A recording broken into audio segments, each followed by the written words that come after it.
अगर आपका डॉक्यूमेंट हिंदी और इंग्लिश दोनों में है, कौन से ऑर्डर में लगाने चाहिए, लाइक पहला डॉक्यूमेंट कौन सा लगाना चाहिए, सेकंड डॉक्यूमेंट कौन सा लगाना चाहिए, जो लेटर ऑफ रिकमेंडेशन का उन्होंने जो फॉर्म दे रखा है ना, उसको फिल कर देना। तो वो आपके जो पैसे पोस्टल में लगे थे इनकी कंपनी से, वो आपको कंपनी वापस कर देगी।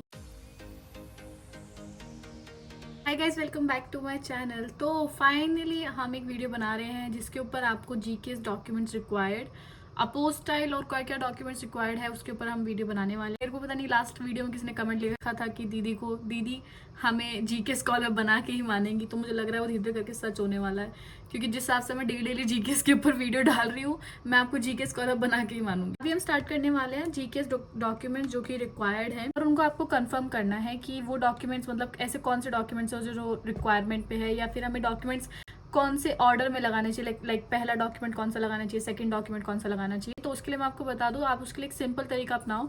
स्टडी इन कोरिया की वेबसाइट से जब आप वहाँ से जीकेएस का फॉर्म या फिर जीकेएस की गाइडलाइन डाउनलोड करते हो ना, तो जीकेएस का जो फॉर्म होता है ना, उसका सबसे पहला पेज होता है ना, उस पर ही चेकलिस्ट होती है डॉक्यूमेंट्स की, कि मतलब एप्लीकेशन फॉर्म है क्या, प्रूफ ऑफ सिटीजनशिप और हाई स्कूल ग्रेजुएशन सर्टिफिकेट, ऐसे करके इन्होंने ना स्टेप बाय स्टेप डॉक्यूमेंट्स बता रखे होते हैं। उस पर आपको चेकलिस्ट होता है। फॉर्म का सबसे पहला पेज होता है, वहाँ पे आपको चेक करना पड़ता है कि हाँ ये डॉक्यूमेंट्स हैं हमारे पास, ठीक है। तो आप उसी ऑर्डर में अपने डॉक्यूमेंट्स अरेंज करोगे तो सबसे ज़्यादा बेस्ट होता है, क्योंकि कोरियंस लोगों को थोड़ा सा ऑर्गेनाइज चीज़ें ज़्यादा पसंद आती है। तो कहीं का वो डॉक्यूमेंट कहीं पे लगा के ऐसा मत करना, जैसे लाइन वाइज लाइन वहाँ पे बता रखा है वैसे ही लाइन से आप डॉक्यूमेंट लगाना।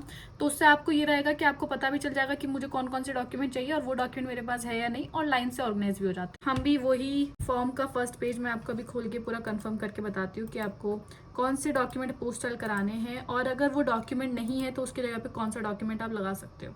जिस डॉक्यूमेंट को पढ़ के मैं आपको बताने वाली हूँ वो मैं यहाँ पे एक फ़ोटो लगा दूंगी, ताकि आप एक बार चेक कर लो कि ऐसे ही दिखता है।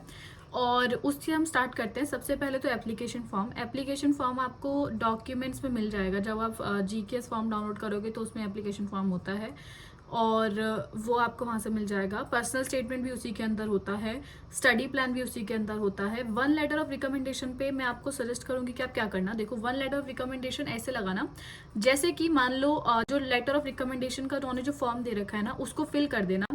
मतलब जो सेंडर का नेम है या फिर किसने भेजा है, वो जो पूरा डिटेल होता है वो फिल कर देना। और उसके साथ जो भी आपका जो लेटर ऑफ रिकमेंडेशन था, जो कि एक एनवलप में बंद होगा, क्योंकि लेटर ऑफ रिकमेंडेशन हमेशा एक एनवलप में बंद होता है, तो उस एनवलप को आप उस डॉक्यूमेंट्स के साथ अटैच कर देना। तो वो डॉक्यूमेंट वो आपको फॉर्म बाहर दिख जाएगा कि लेटर ऑफ रिकमेंडेशन है, उसके साथ वो अटैचमेंट करा हुआ है, तो मतलब लेटर ऑफ रिकमेंडेशन उस एनवलप के अंदर है। तो इससे आपका जो मतलब एकदम ऑर्गेनाइज तरीके से दिखाई देगा। तो आप वैसा लेटर ऑफ रिकमेंडेशन आपको अटैच करना है। जीकेएस एप्लीकेट एग्रीमेंट वो भी एप्लीकेशन फॉर्म के अंदर ही होता है। पर्सनल मेडिकल असेसमेंट भी इसके अंदर होता है, ठीक है। अब क्या होगा कि आपको मतलब यहाँ तक जो मैंने डॉक्यूमेंट बोले ना, उनको ना एक पेपर पे नोट्स का एक अलग टाइप का मतलब होता है ना, थोड़ा सा अलग कर देना चीज़ों से। उसके बाद जो डॉक्यूमेंट्स आपके जो अपोस्टाइल होंगे उनको अलग पेपर पिन लगाना, और उसके बाद जो आपके अवार्ड्स एंड सर्टिफिकेट्स होंगे उनको अलग पेपर पिन लगाना, और लास्ट में सारे डॉक्यूमेंट्स को मिला के एक एनवलप में डाल देना, ताकि लगे कि अब ये सारा एक सेट बन चुका है, तो इस सेट अच्छा लगेगा, ठीक है। और उसके बाद अभी तक जो मैंने डॉक्यूमेंट बताया आपको, इसके बाद मैं बताऊंगी आपको अपोस्टल डॉक्यूमेंट्स, जो कि आप लाइन से लगाते रहना। और अपोस्टल कहाँ कराने हैं वो तो आपको स्क्रीन पे यहाँ पे दिख ही रहा है। और मुझे एक बहुत बड़ी खुशखबरी आपको यहाँ पे देनी है, जहाँ से मैं आपको बता रही हूँ पोस्टाइल करने के लिए। वहां से अगर आप अपने डॉक्यूमेंट्स पोस्टाइल कराते हो और आगे इन फ्यूचर आपका जो सिलेक्शन है वो जीकेएस में हो जाता है, एक जीकेएस स्कॉलर बन जाते हो, तो जो आपके पैसे जो पोस्टल में लगाए थे आपने, ये कंपनी अगर आप उनको भेजोगे कि हमारा आपका सिलेक्शन हो चुका है, तो वो आपके जो पैसे पोस्टल में लगे थे इनकी कंपनी से, वो आपको कंपनी वापस कर देगी। बढ़िया है ना यार, करा लो, मतलब तुम्हारे पैसे वापस आ जाएंगे, और तुम्हें क्या चाहिए, पैसे लग जाते हैं तो अगर आप सेलेक्ट हो जाते हो तो आपको पैसे वापस मिल जाएंगे। परफेक्ट। बाकी कोई कंपनीज होती है वो ऐसा नहीं करती है, तो ये बहुत ही अच्छी डील थी, तो मेरे को लगा कि मेरे को आपको बताना चाहिए। और ऐसी कंपनीज बहुत अच्छी है यार ये, तो मतलब कि पैसे तुम्हें, मेरे टाइम पे ऐसा कुछ नहीं था कि मेरे को कोई पैसे वापस दे रहा होता, मेरे को मिल रहा होता, मेरे तो बहुत सारे पैसे वापस आ चुके होते। बट कोई नहीं, आप लोगों के लिए तो आप जरूर करा लेना वहां से, ठीक है। तो आपको पोस्टल डॉक्यूमेंट्स कौन कौन से कराने, सबसे पहले आप अपना लगाना प्रूफ ऑफ सिटीजनशिप में बर्थ सर्टिफिकेट लगा सकते हो। अगर बर्थ सर्टिफिकेट नहीं है तो आप अपना वोटर आईडी कार्ड लगा सकते हो। अगर आपके पास सिर्फ वोटर आईडी कार्ड, किसी ने मुझसे बोला कि किसी ने क्वेश्चन में डाल रखा था कि मेरे पास बर्थ सर्टिफिकेट नहीं है बट मेरे पास वोटर आईडी कार्ड है, तो आप लगा सकते हो। तो बर्थ सर्टिफिकेट लगा सकते हो, या फिर आपके पास वोटर आईडी कार्ड है तो वोटर आईडी कार्ड लगा सकते हो, दोनों ही चल जाएंगे।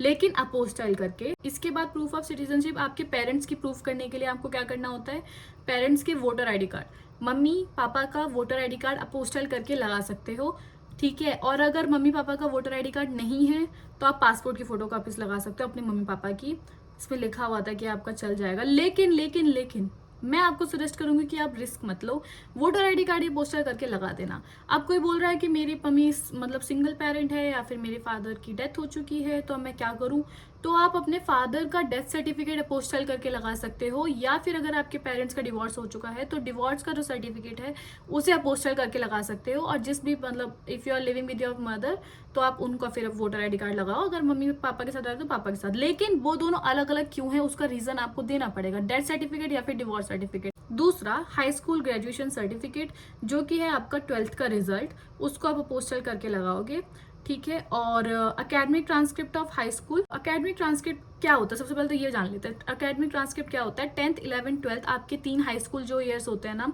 उनका मार्क्स का एवरेज निकाल के एक पेपर पे होता है जो आपके स्कूल की तरफ से मिलता है। अगर आप उनको बोलोगे तो वो दे देंगे। अगर वो आपको नहीं देते हैं by chance in the case, क्योंकि अगर मेरे को नहीं मिला था कि ऐसा नहीं होता है, हमारे स्कूल में हमें नहीं दिया गया था, तो क्या करना होता है आपको अपना 10th का 11th का 12th का मार्कशीट को अपोस्टाइल करना और तीनों को अटैच करके लगा देना। लेकिन 10th और 11th के मार्क्स कोई भी वैलिड नहीं रखते हैं, तो ये मत सोचना कि मेरे 10th में कम आए थे अगर मैं अकेडमिक ट्रांसक्रिप्ट में लगाऊंगा तो शायद मेरा सिलेक्शन ना हो, ऐसा कुछ नहीं होता है।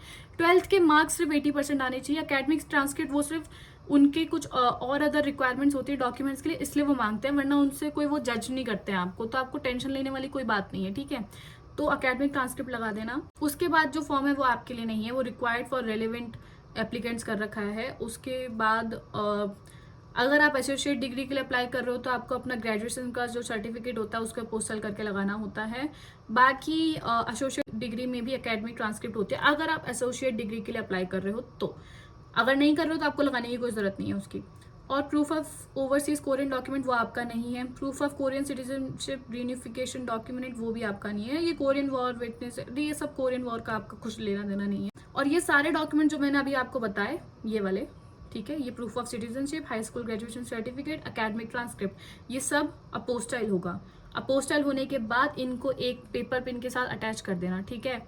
और सबसे बड़ी बात, अपोस्टाइल करते कैसे, पहले ही आपको बता दूं कि अपोस्टाइल आप ओरिजिनल डॉक्यूमेंट पे नहीं करते हो। अपोस्टाइल ओरिजिनल डॉक्यूमेंट पे नहीं होता है। अपोस्टाइल कैसे होता है, आपका जो ओरिजिनल डॉक्यूमेंट होता है उसकी एक फोटो स्कैन पीडीएफ आप अपने जिससे आप अपोस्टाइल कराते हो उनको भेजते हो, वो उस फोटो कॉपी पे, उस कलर फोटो कॉपी पे अपोस्टाइल कराते हैं, फिर वो आपको भेजते हैं, वो एक ओरिजिनल अपोस्टाइल डॉक्यूमेंट बन जाता है। ओरिजिनल डॉक्यूमेंट आपको कहीं नहीं भेजना होता है, अपोस्टाइल डॉक्यूमेंट आपका ओरिजिनल सेट ऑफ डॉक्यूमेंट में गिन लिया जाता है, ठीक है।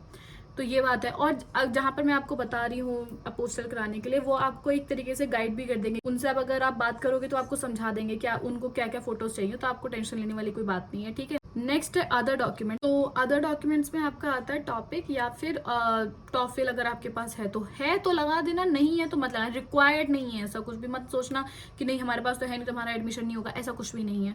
रिक्वायर्ड डॉक्यूमेंट्स नहीं है, ये सिर्फ ऐसा है कि अगर आपके पास है तो आप लगा सकते हो।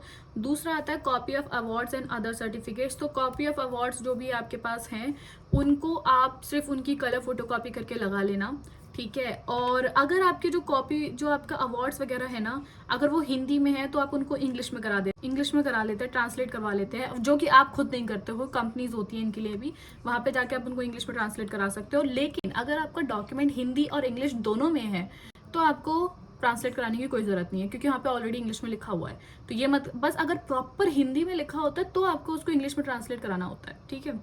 और अगर आपके पास पासपोर्ट है तो आप उसकी फोटोकॉपी लगा सकते हो।